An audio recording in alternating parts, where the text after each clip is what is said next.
Senhor, nós estamos aqui neste momento, Senhor, para te pedir, Deus, pela vida, Senhor, do nosso irmão, que irá, Deus, transmitir, Deus, a palavra. Senhor, nós te pedimos que o Senhor, Deus, possa usar ele como instrumento nas tuas mãos, que o Senhor possa dar sabedoria, possa dar entendimento, para que, Deus, o teu nome possa ser glorificado. Deus, em nome de Jesus, toma ele em tuas mãos, Senhor, usa conforme o teu querer e ajuda o teu servo, Deus, assim nós te pedimos e nós te agradecemos em nome de Jesus.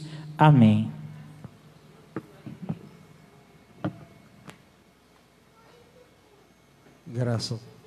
Graças a Deus, a paz do Senhor para todos, amém? Uma boa noite de salvação para aqueles que nos assistem, que Deus possa cada dia estar salvando, libertando.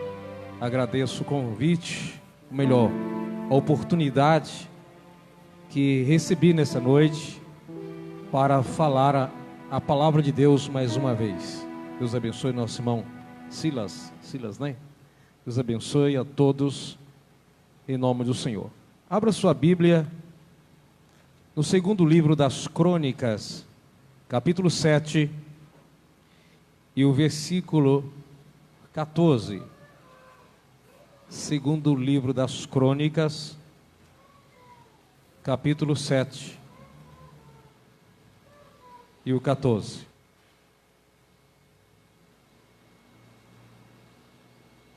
Glória a Deus.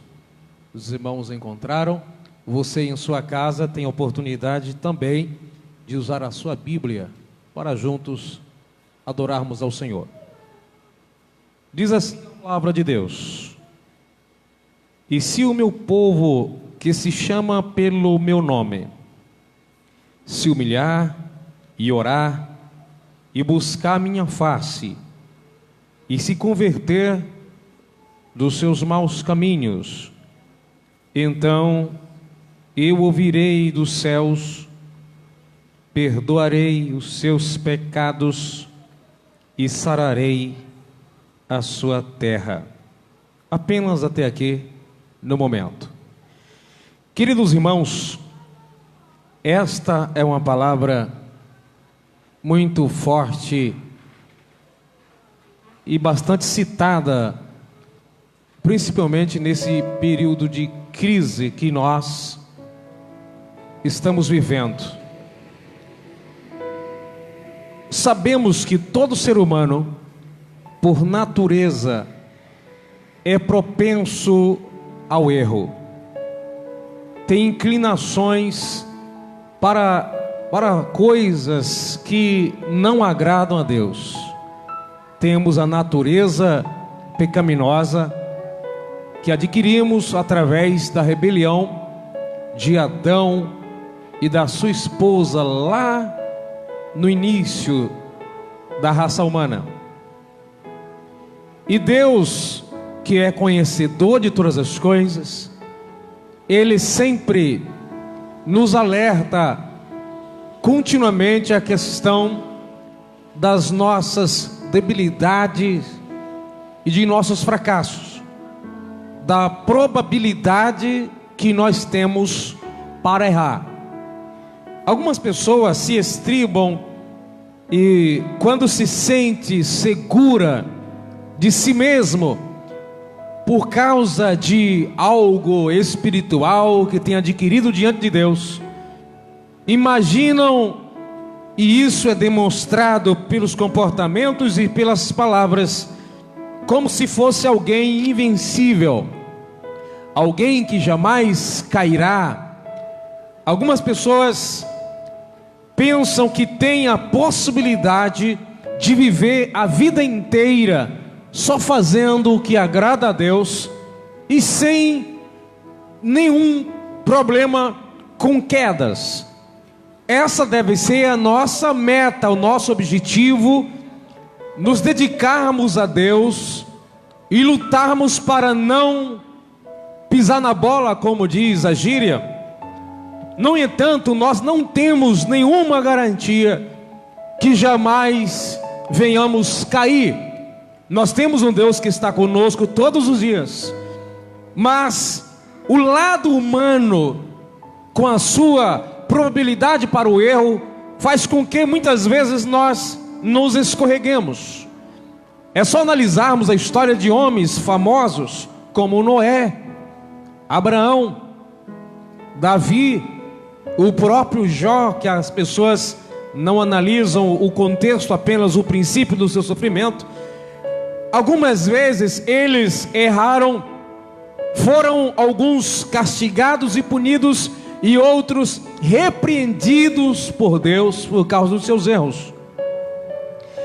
Então nós lemos aqui um versículo intermediário, onde no capítulo 7 do segundo livro, As Crônicas, onde eles estão inaugurando o templo. Salomão faz um templo para adoração a Deus, e Deus se revela de uma maneira tão grandiosa naquele lugar, em que a Shekinah, que é a glória visível, Shekinah é a glória visível, é como que fosse uma nuvem densa, pairasse sobre aquele ambiente, em que a Bíblia nos diz aqui no capítulo 7, nos versículos anteriores ao 14, que eles não conseguiam sacrificar, pelo menos por um período, porque o sacrifício não foi apenas um dia, foi por vários dias, até porque foram milhares de sacrifícios, milhares de animais foram sacrificados, nem teria como ser em um dia só. Então teve um período da ministração em que a glória e a Shekinah de Deus foi tão forte, em que os ministros, os sacerdotes não conseguiam ministrar. Então estava tudo bem nesse momento entre o povo e Deus. Nesta hora, o povo não estava em pecado. Neste momento, o povo não estava cometendo erros. Deus não tinha nenhum motivo naquele momento para corrigir o povo. Eles então sacrificam em adoração a Deus, e depois são despedidos e vão para a sua casa. E Deus então aparece para Salomão e fala para Salomão daquele ambiente. No versículo 11 ele diz: assim Salomão acabou a casa do Senhor e a casa do rei, e tudo quanto Salomão intentou fazer na casa do Senhor e na sua casa, prosperamente o efetuou. E o Senhor apareceu de noite a Salomão e disse: ouvi a tua oração e escolhi para mim este lugar para casa de sacrifício. Ou seja, o próprio Deus é que consagra o templo, separa aquele ambiente para adoração. Mas Deus então alerta para ele uma possibilidade: se eu cerrar o céu. Deus não está dizendo que ia cerrar o céu, ou seja, parar de mandar chuva. Cerrar aqui é parar de abençoar o povo com a chuva, porque através da chuva vinha os frutos da terra, que sem eles a nação não tinha como sobreviver. Então Deus fala: e se eu cerrar o céu, é uma possibilidade, e não houver chuva, e se eu ordenar os gafanhotos que consumam a terra, ou se enviar peste entre o meu povo.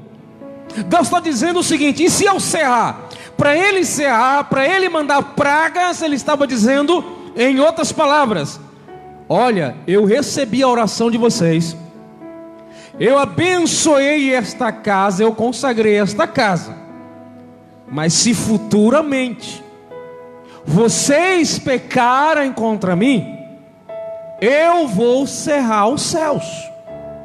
Eu vou mandar o gafanhoto, que em outros lugares é chamado de migrador, destruidor, de locusta. No livro de Malaquias é chamado de devorador. Malaquias capítulo 3. Mas, e se o povo que carrega, ou seja, dentro dessa condição em que, se vocês no futuro se colocar se rebelando contra mim, eu vou impedir que a chuva desça e vou mandar pragas. Mas vocês, a nação de Israel, em que leva o meu nome sobre si, Quando ele diz, se o povo que se chama pelo meu nome, ou o povo que leva o meu nome sobre si. Lembrando bem que não é o povo que clama pelo meu nome que aqui está dizendo, mas é o povo que se chama. Como é que você se chama? Se chama pelo nome do Todo-Poderoso. O povo que carrega, o povo que leva o meu nome, que é a nação de Israel. Se eles, sendo castigados por causa de seus erros, se humilhar, como é que ele diz no versículo 14? E se o meu povo, é uma probabilidade, Deus não está mandando eles orar neste momento, nem se humilhar, nem buscar sua face, nem se converter, e nem dizendo que ia perdoar o pecado deles, e nem sarar sua terra. Naquele momento estava tudo bem entre Deus e o povo. Deus está dizendo, se, isso é, no futuro, se o povo que leva o meu nome sobre si, que se chama pelo meu nome, se humilhar e orar e buscar a minha face e se converter dos seus maus caminhos, então eu ouvirei do céu e perdoarei os seus pecados e sararei a sua terra. Imagine bem que está num clima muito maravilhoso entre Deus e o povo naquele dia. Deus aprovou o que Salomão colocou no coração para fazer o templo e a casa, o seu palácio. Está tudo bem, mas Deus sabe que apesar de alguns momentos da nossa vida estar estabilizada, firmada, Deus que sabe que em alguns momentos nós estamos igualmente as rochas, igualmente os montes em volta de Jerusalém, Ele sabe que nós podemos fracassar no dia de amanhã. E se nós não tivermos uma percepção de que lá na frente Deus está pronto para nos perdoar, seremos consumidos pela insegurança, entendendo que se eu estou bem agora, e se eu errar, o que eu faço? Eu preciso saber onde existe uma porta de escape e de saída na minha relação com Deus. E se eu errar, porque isso é possível. Eu preciso saber a quem recorrer e como recorrer, o que fazer se por acaso eu cair. E é isso que o povo, é o que Deus estava revelando para o povo. Se o povo que se chama pelo meu nome errar, eu vou castigar. Mas se eles se humilhar, se converter, eu estarei lá na frente para perdoar, para restituir e mandar chuva sobre a terra para que eles venham plantar novamente. Quando fala sararei a sua terra, está falando da terra fisicamente. Porque se eles pecassem, Deus mandaria pragas, ferrugem, o devorador, o gafanhoto. Deus mandaria peste, Deus os castigaria e a terra ficaria infrutífera. Mas Deus fala, mas se eles se humilhar, se converter, eu estou pronto a dar tudo de volta para eles. Já tentou imaginar um Deus que está falando, não peque, mas se pecar, eu perdoo de novo? É isso que Deus está dizendo. Que nem no Evangelho, na epístola do evangelista João, capítulo 2, o versículo 1: meus filhinhos, estas coisas vos escrevo, para que não pequeis. A orientação divina é, não peque. O próprio Jesus disse para algumas pessoas: vai embora e não peques mais. Ele disse para outro: vai e não peques mais, para que não aconteça com você uma coisa pior. A ideia é, evite, afaste do pecado, que é na essência a santificação, que é separação do pecado.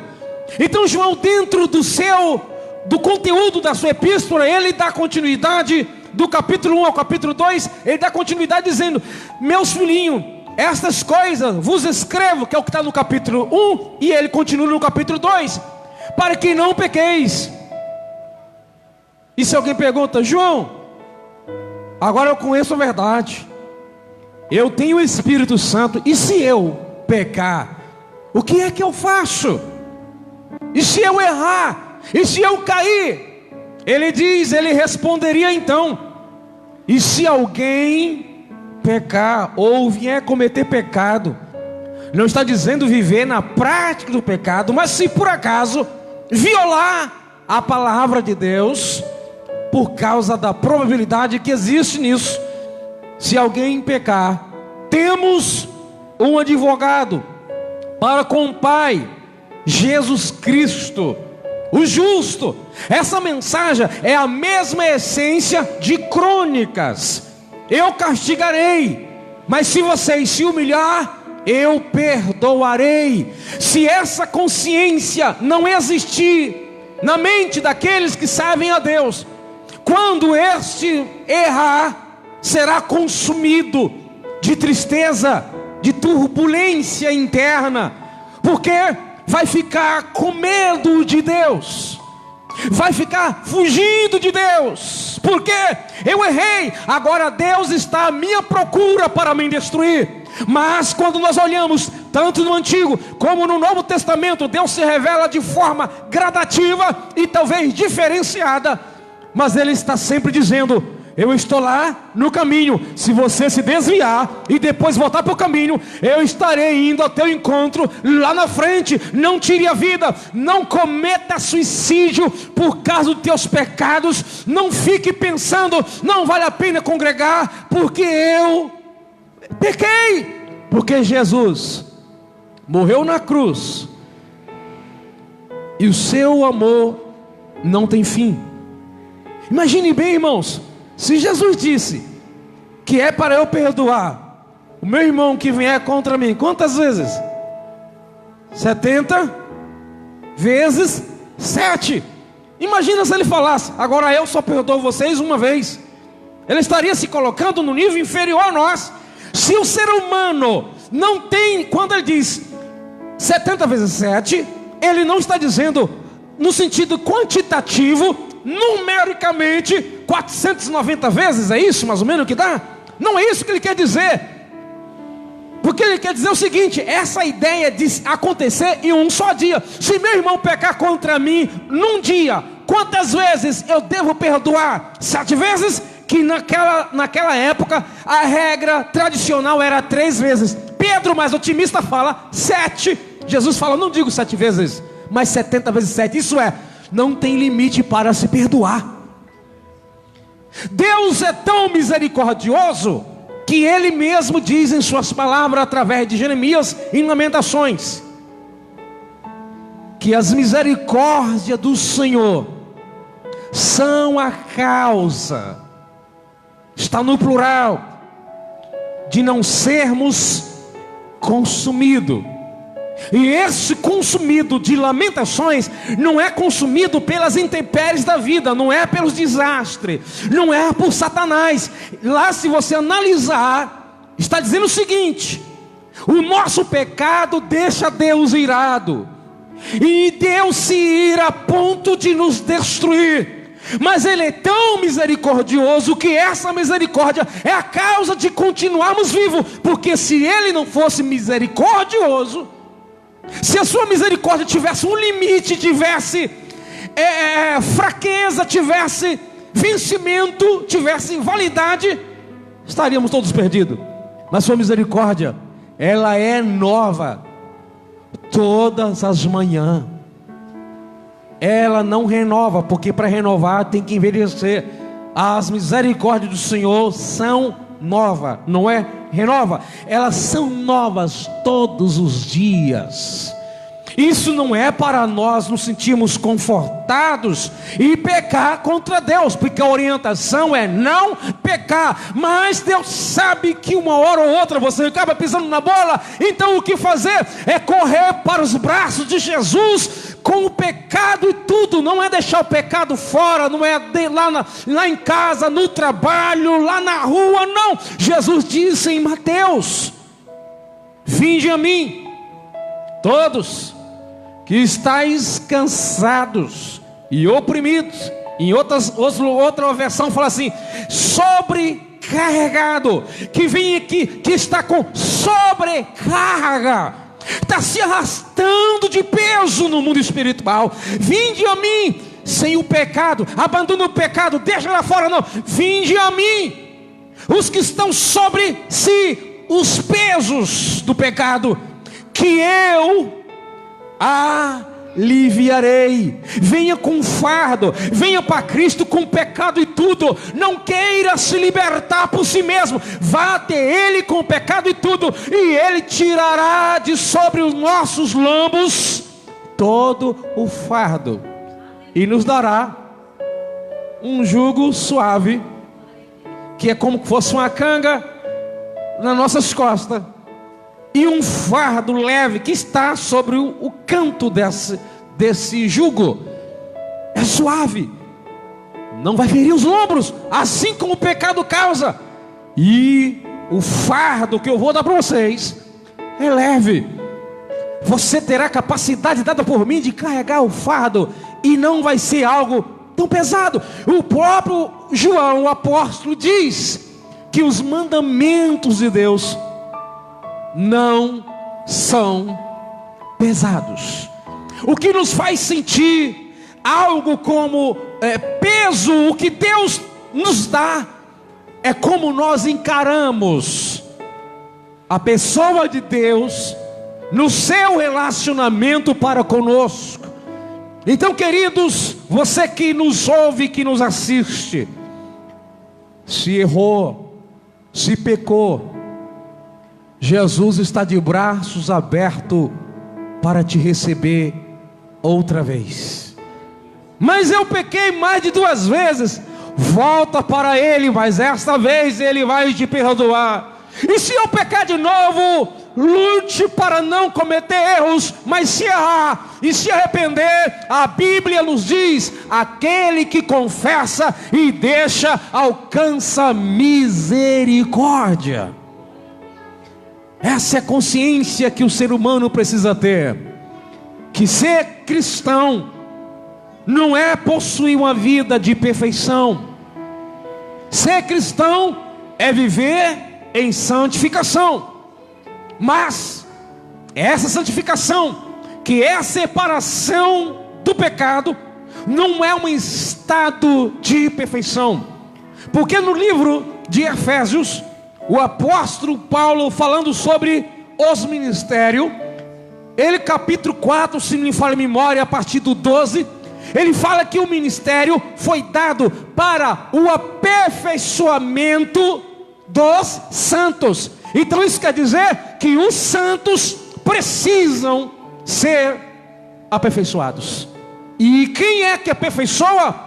A palavra de Deus. Pai, santifica-os na verdade, a tua palavra é a verdade. João disse, ou seja, Jesus disse isso em João 17, versículo 17. Então, queridos irmãos, Deus é um Deus que se ira com nossos pecados, como diz a Bíblia, que Ele se ira todos os dias. Mas é um Deus que a sua misericórdia sobrepõe o seu próprio juízo. A misericórdia do Senhor é sem fim. Quando o salmista, em alguns salmos, chega a expressar dizendo para Deus, de acordo com o que ele tinha praticado, ou de acordo com a sua ira, mas que agisse com ele com misericórdia. Porque dentro do contexto da misericórdia de Deus, não é para sentirmos confortáveis em nossos pecados, mas é termos uma garantia de que quando cairmos, Deus não desistirá de nós. Por que Jesus citou a parábola do filho pródigo? Jesus estava falando com os publicanos, com os pecadores, e as pessoas começaram a murmurar por causa do comportamento de Jesus, se alimentando, festejando com pessoas indignas. Então Jesus, para dizer a missão dele, qual que era, e o que ele estava fazendo ao se envolver com aquelas pessoas, ele conta então parábolas. Ele fala da ovelha perdida, e que o pastor vai à procura, e quando encontra, volta e faz festa com seus amigos. Ele então fala da dracma perdida. É a mesma lição, só que usando elementos diferentes. Ele fala então do filho pródigo, o filho perdido, que é aquele que volta para casa e o pai festeja. Jesus está dizendo: é isso que eu vim fazer. Eu vim buscar e salvar aqueles que se havia perdido. E muitas vezes essa perdição, enquanto aqui vivemos, ela acontece de várias vezes, com reincidências intermináveis às vezes. Mas o Deus que não se cansa de nos procurar, nessa noite está procurando a ovelha perdida. Você que está nos assistindo pode se sentir talvez uma ovelha perdida, se sentir alguém desgarrado, achando que não tem perdão para você, porque você errou pela segunda, terceira, quarta, sétima vezes. Mas sabe de uma coisa? Isso deixa Deus triste, deixa. Mas Ele está dizendo: finde a mim, ó ovelha. Aliás, na maioria das vezes que você analisa a ideia de o pastor e ovelha, é o pastor indo até a ovelha. Por quê? A ovelha perdida, muitas vezes ela não consegue encontrar o caminho de casa, mas o pastor sabe como procurar, e Deus sabe como nos procurar. Que sejamos fortes nessa era, nessa geração, nessa crise que o nosso país, que o nosso mundo está passando. Que mesmo que os nossos governantes não consigam nos dar suporte e a sustentação e nos livrar de certas anomalias da vida, nós temos um Deus que cuidará de nós, ainda que venhamos morrer, como diz Jó, ainda que Ele me mate, mas nele eu vou continuar confiando. Então confie em Deus. Jesus disse em Mateus 28, lá no 19 e 20: eis que estou convosco todos os dias. Igreja de Jesus. É Jesus, foi Jesus que disse, não foi o presidente, não foi um judeu, qualquer pessoa, qualquer ser humano limitado, foi o Jesus, o Deus encarnado. Eis que estou convosco todos os dias, até a consumação do século. E quando esse século aqui for consumido, Ele diz que vai vir arrebatar a igreja, e aí diz que estaremos para sempre com o Senhor. Que Deus abençoe a sua vida, você que está nos assistindo. Aceite Jesus como único e suficiente Salvador. Entregue a sua vida para Jesus, retorne para Cristo. Entre em contato com alguma liderança, com um pastor. Deixa aí a sua mensagem, o seu pedido de oração nessa gravação. E certamente, se você permitir, estaremos lhe visitando, se estiver aqui na nossa região, ou nós podemos estar contribuindo que alguém chegue até você. Saiba que não importa o que você fez, apesar de ter entristecido muito a Deus, Ele continua esperando a mudança em seu coração, porque o amor de Deus não tem fim. Aqui eu encerro a minha fala. Aqui eu encerro essa mensagem. Foi o que Deus colocou para nos edificar. Que o Espírito Santo lhe conceda a graça. Deus abençoe essa igreja. Deus abençoe nosso irmão Silas. Deus abençoe o pastor local. Orar? Nós vamos fazer uma oração, e você na sua casa pode orar conosco, aceitando a Jesus. Vamos orar para Deus curar, abençoar a sua família, abençoar a sua casa, abençoar a sua residência. Onde você estiver, se puder orar conosco, fechar seus olhos, ou orar em pensamento, faça isso agora. Santo Deus e Pai, muitos irmãos se encontram aqui nessa noite juntos, adoramos a Deus, cultuando e nos alegrando.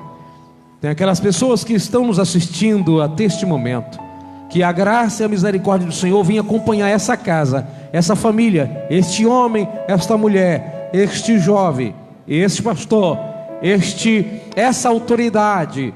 Não importa quem está nos assistindo agora, estenda tuas mãos para salvar, para libertar, para repreender essa doença que ataca essa pessoa, para repreender essa enfermidade que atingiu esta pessoa, a tristeza, a depressão, o desgosto, a desconfiança, a decepção, aquele que está desenganado pelos médicos. Mas tu pode, ó Deus, curar agora.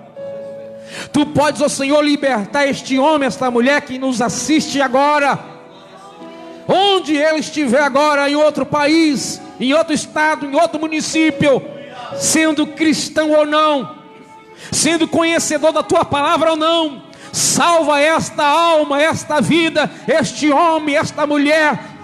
E se ele está arrependido, Deus, dos pecados, perdoa os pecados dessa pessoa agora. Perdoa os pecados deste homem, desta vida. Não importa o que ele fez, mesmo que o Senhor ficou muito triste, sabemos que o Senhor também continua com as suas mãos estendidas para salvar e para ouvir a humilde oração dessa pessoa. Salva, liberta. Se alguém quiser reconciliar com o Senhor através dessa live, ó Deus, que o Senhor possa tocar no coração deste homem, desta mulher, e que essa pessoa venha se reconciliar com o Senhor. No nome de Jesus nós te agradecemos pelas maravilhas que tens feito nessa noite. Em nome de Jesus agradeço a minha participação.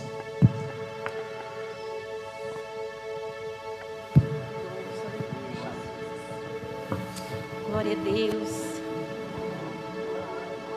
Deus maravilhoso. Jesus te ama, viu? Esther, Jesus te ama, viu, minha filha? Continua, Ele está cuidando de você, amém? Glória a Deus, aleluia.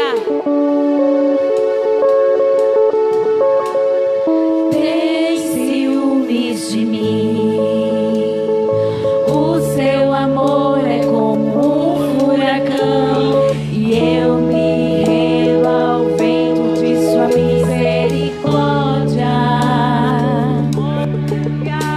Então de repente não vejo mais minhas aventuras.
Graças a Deus, louvado seja Deus por tudo que Ele fez por nós, por este momento que Ele permitiu nós estarmos aqui. Nós estaremos neste momento encerrando e gostaríamos de fazer menção que a Esther pede oração em favor dela. Nós estaremos neste encerramento orando por você. Também Camila Santos pede oração por sua família. Camila Santos, para quem não sabe, é minha filha do meio. Deus que abençoe. Estaremos orando por você, por sua família, por nossa família. Gostaria também de convidar você a estar conosco amanhã, às 8h15. Nós estaremos aqui das 8h15 até meio-dia e meio. Até meio-dia e meio, nós estaremos aqui na nossa escola bíblica dominical. Uma primeira parte na classe adulto, depois adolescentes, depois uma parte com os jovens e encerrando com as nossas crianças. Nós vamos agora orar a Deus por estes pedidos, pela irmã Esther, pela Camila, e também agradecer ao Senhor por este momento glorioso em sua presença. Agradecemos ao pastor Ailton, que Deus abençoe os irmãos de Ana Paula Eleutério, aonde nosso irmão está ali trabalhando. Que Deus abençoe. Glorioso Deus, maravilhoso Pai, nós glorificamos e exaltamos o Teu nome por tudo que tem feito por nós. Eu apresento a Ti agora, ó Pai, a Esther. O Senhor sabe o que ela precisa, Senhor, e nós pedimos a Ti, vai de encontro à sua necessidade. Também visita o lar da minha filha, Senhor amado, Camila dos Santos. Estenda as Tuas mãos de poder, de graça e de misericórdia, ó Pai, conduzindo o lar da Tua serva, segundo o Teu grande e infinito amor. Também seja conosco, dando-nos uma noite abençoada, Senhor, na Tua presença, que possamos ter um bom sono, repousante, ó Pai, aleluia, para amanhã estarmos novamente adorando e glorificando o Teu santo, sublime, glorioso e eterno nome. É em o nome de Jesus que nós oramos a Ti, agradecidos por tudo. Amém.